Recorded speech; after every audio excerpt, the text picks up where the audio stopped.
They say war leaves no footprints, but what of war's silence? In the smoky borderlands of Thailand and Cambodia, the night holds secrets. Amid a landscape scarred by decades of conflict, 1987 would be the year rumors twisted into horror that the very soil meant to shelter refugees had been sown with death. Picture a camp at dusk, bamboo huts huddling under thin tarps, children hushed by the wind, mothers pressing rice to their bellies in hope. A lullaby echoes, simple, sorrowful, but somewhere beyond the lamplight, the earth is restless. In the darkness, a footfall, unseen beneath leaf litter, strikes metal. The ground rumbles. A life vanishes. This is not mere metaphor. In that fragile border zone, mine stools of war had become instruments of containment. The safe zones were permeable only by fear. Behind every step lay possibility, survival, or oblivion. In what follows, we wander between the macro and the intimate. We will trace how a grand strategy of border control and military calculation collided with the daily rituals of people trying simply to survive. How rice childbirths, secret prayers and nightly watches unfolded beneath a mine-studded ground. And we will ask, what does it mean to call a place safe when the earth itself is an assassin? Part 1. Edge of Silence. The border's hidden death. The border between Thailand and Cambodia in 1987 was no line on a map. It was a shadowed realm where war had seeped into the soil, and where silence hid violence under every footstep. On the surface, refugee camps along the Thai side were supposed to offer safety. Beyond them lay a shattered Cambodia, ripped apart by years of genocide, occupation, and civil war. But in this narrow strip of land, another kind of quiet war was being waged, one without headlines or battle cries, but just as deadly. It began with rumors, quiet ones, a blast in the night, a woman who didn't return from collecting water, a child who vanished near the latrine path. Refugees whispered that landmines were being planted not by invading armies or retreating guerrillas, but by the very forces meant to protect them, Thai soldiers. The Thai government denied it, of course, but the ground told a different story. To understand the weight of this moment, one must understand what the border had become. After the fall of the Khmer Rouge in 1979, Cambodia spiraled into further conflict. Vietnam occupied the country, backing a puppet government, while Khmer Rouge forces defeated but not destroyed retreated into jungle borderlands to regroup. Meanwhile, hundreds of thousands of Cambodians fled westward into Thailand, seeking refuge from both the past and the future. By 1987, sprawling camps like Site 2 and Site B held tens of thousands of people, families torn apart by war, survivors of famine and executions, children born in exile. These camps were fragile worlds unto themselves. They were run by a patchwork of international agencies, Thai authorities, and at times, armed resistance factions. The line between refugee and rebel was often blurry. Thailand, officially neutral, walked a razor's edge. It tolerated the presence of Khmer resistance forces near its borders as a strategic buffer against Vietnamese expansion, but it also wanted control. Too many refugees, too much international attention, too many shifting loyalties. It was a volatile mix. Mines, in this deadly equation, served a chilling purpose: control without confrontation. Refugees began noticing changes. Areas they once walked were suddenly dangerous. Paths they'd used for weeks turned lethal overnight. A man returning from the forest with a bundle of firewood was torn apart by an explosion. A child collecting bamboo near the edge of the camp disappeared in a flash of dust and metal. Survivors began to realize these were not old mines left over from the Khmer Rouge era. These were new, placed recently, planted with intent. Some aid workers began to suspect that mines were being laid near the camps, not to protect the refugees, but to contain them, to prevent movement, to deter escape, or worse, to punish. International reports from the late 1980s began documenting the patterns. Human Rights Watch and Asia Watch gathered testimonies from refugees who described being moved by Thai forces through dangerous zones at night.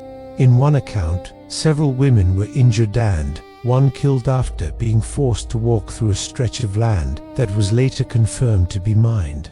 In another case, Thai soldiers reportedly marked off an area as safe, only for multiple civilians to be injured days later in explosions there.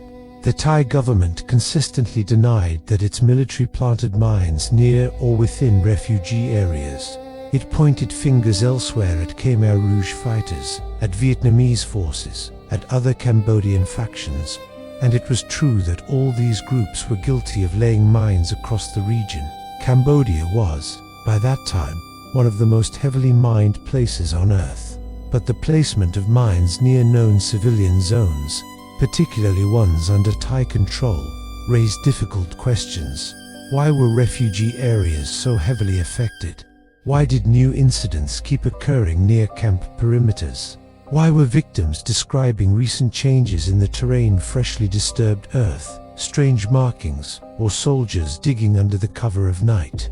For many refugees, the message was clear: stay where you are, or risk death. The camps themselves were caught in a cruel paradox. They were sanctuaries, but also prisons. Refugees couldn't go forward. Cambodia was too dangerous, but they couldn't go backward either. Thai authorities blocked unregistered movement, and the minefields reinforced that boundary with steel and shrapnel. Daily life became a game of caution. Parents warned children never to stray off the worn paths. Red cloths tied to trees marked danger zones. Refugees whispered to each other about which trails were safe, which had claimed lives. In the rainy season, old mines could shift position. New ones could be hidden under mud. Some zones became known by reputation. The Field of Silence near Site B, the Bamboo Path, west of Site 2, places where people had vanished and where no one dared walk again. And yet, life continued. Women cooked meals from rationed rice and fermented fish paste. Children made toys from scrap plastic. Makeshift schools taught under canvas roofs. There were weddings, funerals, births, all of it under the looming fear that a single step in the wrong place could destroy everything. One refugee named Dara recalled losing his older brother to a mine just outside the camp fence. He went to look for wild vegetables. Dara said years later, he stepped off the trail. It happened so fast. I heard the bang before I saw the smoke. In his memory, the ground itself became the enemy. Not the soldiers, not the politicians, but the earth. The very place meant to hold them up, to give them a future, had betrayed them. For aid workers, frustration mounted. UNHCR and other agencies pushed for clearer safety protocols, better access, and removal of mines near civilian areas. But Thailand remained opaque. Access was denied to certain camps. Investigations were blocked. Accusations were met with silence. And the refugees, as always, paid the price. Meanwhile, geopolitics continued. The Cold War still gripped Southeast Asia. The United States tacitly supported non-communist resistance groups operating out of Thai border camps, turning a blind eye to Thai policies in exchange for regional influence. The war in Cambodia dragged on, with no side willing to surrender ground. In this fog of diplomacy and denial, the mines did their work, killing, maiming, terrorizing. Not all mines had to explode to be effective. The threat alone was enough to freeze people in place. One aid report from 1989 estimated that more than 500,000 landmines were scattered along the Thai Cambodian frontier. Many were old, many more were new, and a significant number, according to observers, were laid near or around refugee zones. By the end of 1987, the border had become a cruel contradiction. A place meant to offer escape had become another kind of trap. The land promised safety, but delivered death. And still, the world looked away. The camps were eventually emptied. Some refugees were resettled to other countries. Others were repatriated to Cambodia in the 1990s, often returning to find their home villages mined, their fields unworkable. The memory of that border, and what hid beneath its soil never left them. Today, the landmines are still there. Thousands remain buried in forests, rice paddies, and forgotten trails. Demining teams work year after year, slowly mapping what war left behind. They uncover rusted explosives, still deadly after decades. Many are found near the remains of old camps. In interviews years later, some Thai veterans quietly admitted the truth.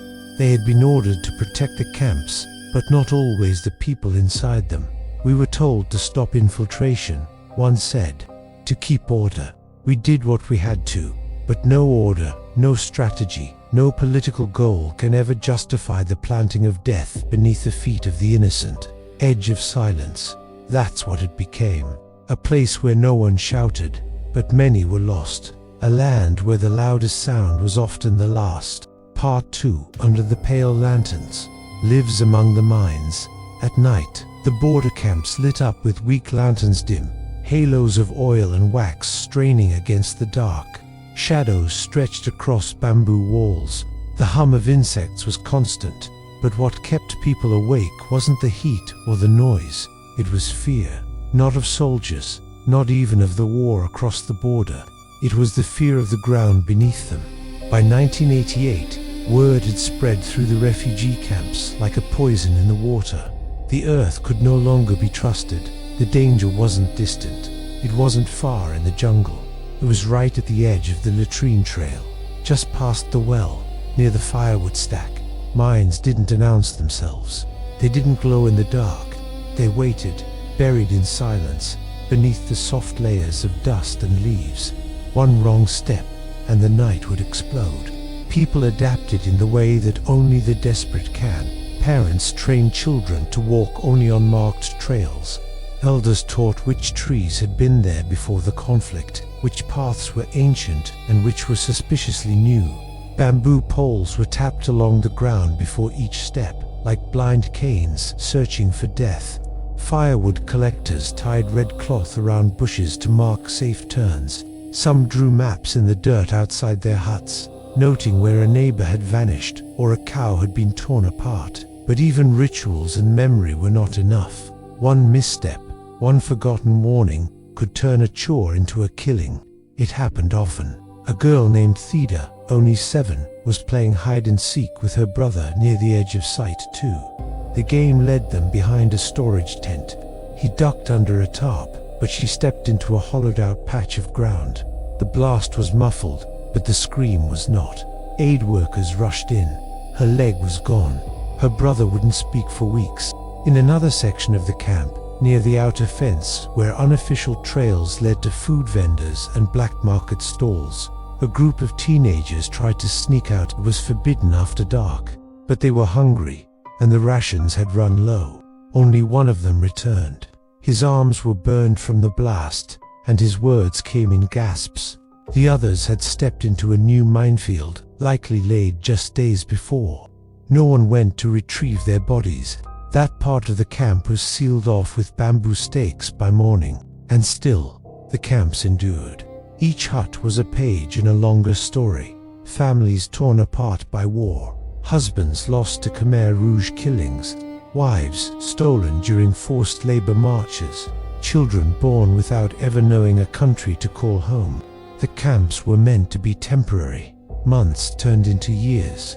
For some, it became the only home they remembered. Underneath this fragile existence was the silent agreement: don't stray too far, don't anger the guards, don't run, don't resist. The mines did more than maim. They enforced invisible borders, penned people in without walls. A woman named Milia had been in sight too for 4 years. She arrived pregnant, her husband executed back in Kampong Tom. She gave birth in a bamboo hut, surrounded by strangers, under the flickering flame of a lantern made from an old can. Her son Dara grew up believing that the jungle was cursed, that demons lived under the leaves. She never told him the truth, not until he was old enough to understand what mines were. She remembered the day he almost stepped into death. It was dusk. A soccer ball made from rags rolled away from a group of boys. Dara chased it, laughing. He veered left, Milia saw the path he was on and screamed. A Thai guard shouted in Thai, raising his rifle. Dara froze. The boy next to him pointed to a stick with red cloth tied at the top. Just ahead, a hole in the dirt had been hastily covered with palm leaves. Someone had disturbed a mine, but it hadn't exploded. That night, Milia wept while cooking rice. Dara never played near the fence again. In the background of these lives, diplomacy crawled. Aid groups filed reports. Delegations toured the camps in white jeeps. Thai officials made promises, but little changed. Human Rights Watch, Asia Watch, Amnesty International, they all gathered testimonies, compiled maps, wrote urgent statements, yet the mines remained. Some believed the mines were used deliberately, not just to stop infiltration, but to punish, a form of unspoken control. Camps that cooperated had fewer incidents. Camps where resistance groups operated saw more deaths. Whether this was strategy or coincidence, no one could say for sure. Thai authorities denied all allegations. Still, the pattern lingered like a bruise. Behind the politics and statistics were the faces. A boy named Vanik, who lost both legs and dragged himself through the dirt with bamboo slats. A midwife named Sopheap, who stepped on a mine while going to help deliver a baby in another section of the camp. Her blood soaked the sheets meant for the newborn. A father who tried to escape with his teenage daughter, only to trip a wire near the edge of the border. He died instantly. She lost an eye and the use of one hand. She never spoke again. In the center of Site B, a crude monument was built from melted scrap metal. It stood only 3 feet tall and bore no inscription, but locals said it marked the first time 3 children were killed in a single explosion. Their names were never officially recorded. There were no public funerals for mine victims. Bodies were buried quickly, sometimes just wrapped in cloth and laid beneath the trees outside the camp. The ground that killed them would receive them again. Meanwhile, soldiers continued their patrols. Some were young. Many were conscripts, far from home, tired and confused. A few showed mercy, warning children to stay away from certain spots. Others were cruel, shouting orders, sometimes threatening to push those who disobeyed into the brush. There were even whispers of soldiers using mines as tools of extortion, trading safety for favors. The borderland had become its own law, neither fully Thai nor Cambodian. Not truly governed, yet tightly controlled. An edge of empire and an edge of silence. Eventually, the war began to fade. In the early 1990s, Cambodia took tentative steps toward peace. Elections were held. The United Nations sent peacekeepers. Camps like Site 2 were dismantled. Repatriation began. Refugees were sent home, some willingly, others not. But home was not what they remembered. Fields were mined, villages were flattened, rice paddies had become graveyards. Those who tried to reclaim their land often met the same fate they had once fled.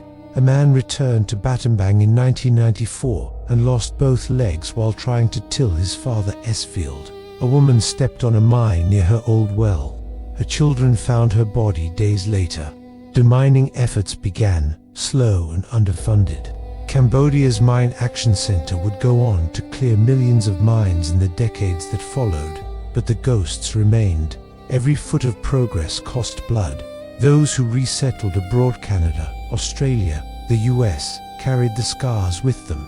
In quiet suburbs and apartment blocks, they told their stories sparingly. The nightmares stayed private. One survivor in Long Beach said he still avoids walking on grass.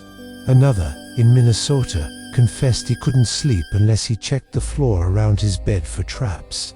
Even the next generation, born far from the camps, grew up with the quiet trauma of parents who feared the earth. The mines served no lasting strategy. They didn't win wars. They didn't build peace. All they left behind was silence.